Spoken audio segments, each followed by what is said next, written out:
It's such an honor to be asked to recognize a very special lady tonight. It's Judy St. Clair. One of my favorite Bible verses in John is, "You do not realize what I'm doing, but later you will understand." And let me explain how that applies to tonight. A little history first. In 1999, I followed my heart to Mountain Home to marry the love of my life. It was not very long before that move that I lost my mother to cancer. Only a year and a half after I arrived to Mountain Home, I was asked to be the director of special education.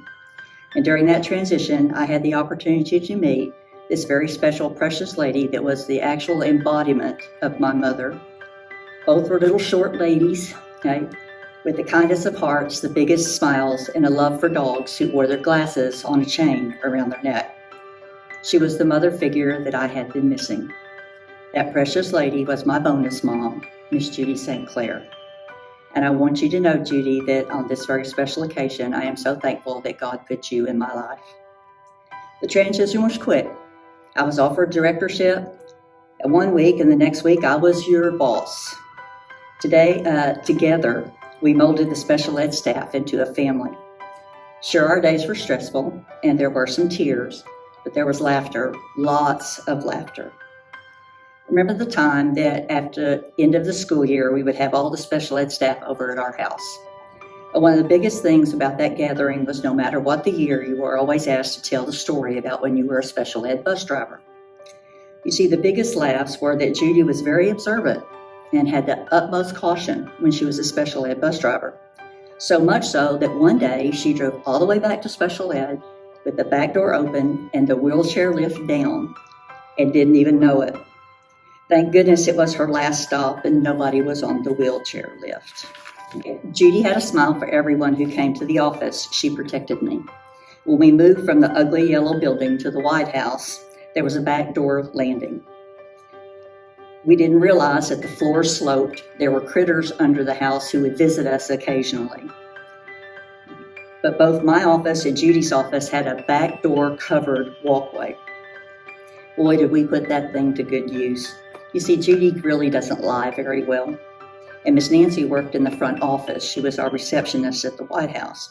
Well, when somebody would come in that I really didn't want to see, or it was a salesman, Miss Nancy and Judy had a code word or something, and they would call and Judy would tell me to go stand on that back porch landing.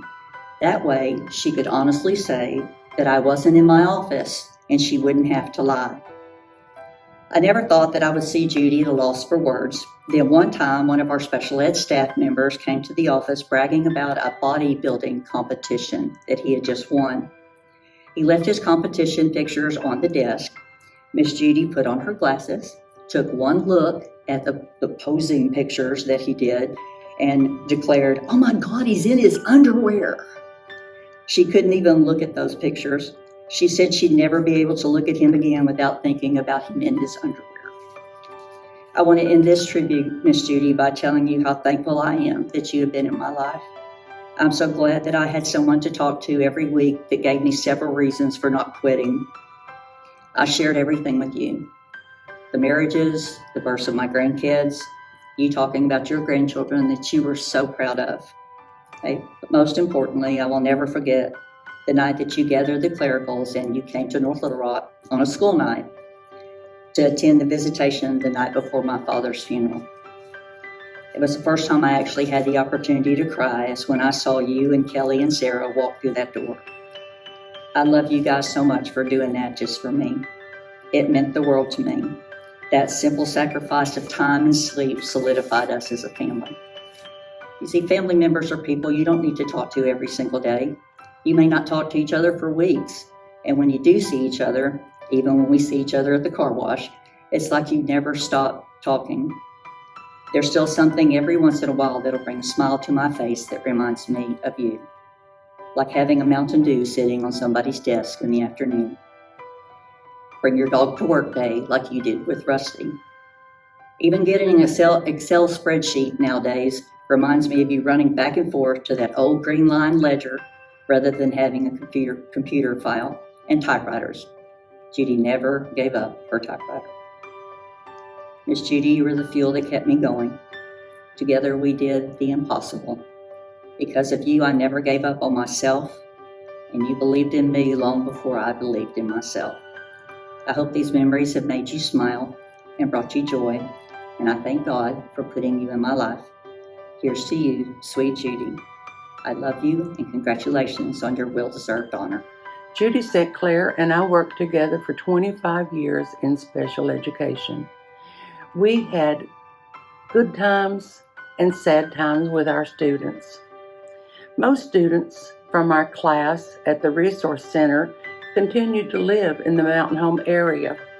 A few students had asked us to please have them a class reunion for the first class. Judy agreed to make the plans for the event with help from staff and parents. There were 20 students out of perhaps 30 attended. It was such a joy to see the students greet each other with smiles and hugs. They had a wonderful afternoon to be reunited. In that era, they were not included in graduation at high school. Today, they are included. Judy was so dedicated to her job that she worked 30 minutes overtime on her last day before retirement. There were friends and co-workers waiting in the parking lot to congratulate her again. After we had both retired, we would walk 3 miles 5 times a week. Now, we don't even walk the mailbox. We switched from walking to playing hand and foot with our husbands every Tuesday night, with a few exceptions. We still do. When the girls win several games in a row, the guys say, it's just how the cards fall.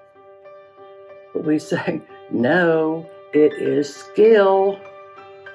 Judy, I wish you many more camping trips, but not too long. I wish you many more card games, and who knows, we might even start walking again. Judy, tonight you are being inducted into the Mountain Home Education Foundation Hall of Honors. In my opinion, it is the most prestigious honor one could receive. My friend Judy St. Clair is well deserving of this honor. Thank you. I'm honored today to say just a few words about my good friend, Miss Judy St. Clair. Miss Judy was very dedicated and driven in each of her many roles that she held while at Mountain Home Public School. She had extremely high standards and this impeccable work ethic that she held not only herself but others around her too. I always admired how Miss Judy could multitask with such grace and ease. She never appeared stressed or frazzled, even under the most difficult of circumstances. Miss Judy was a role model and a mentor to myself and countless others. I truly enjoyed my time working with and learning from Miss Judy. I can't think of a more deserving person for this recognition. Congratulations, Judy.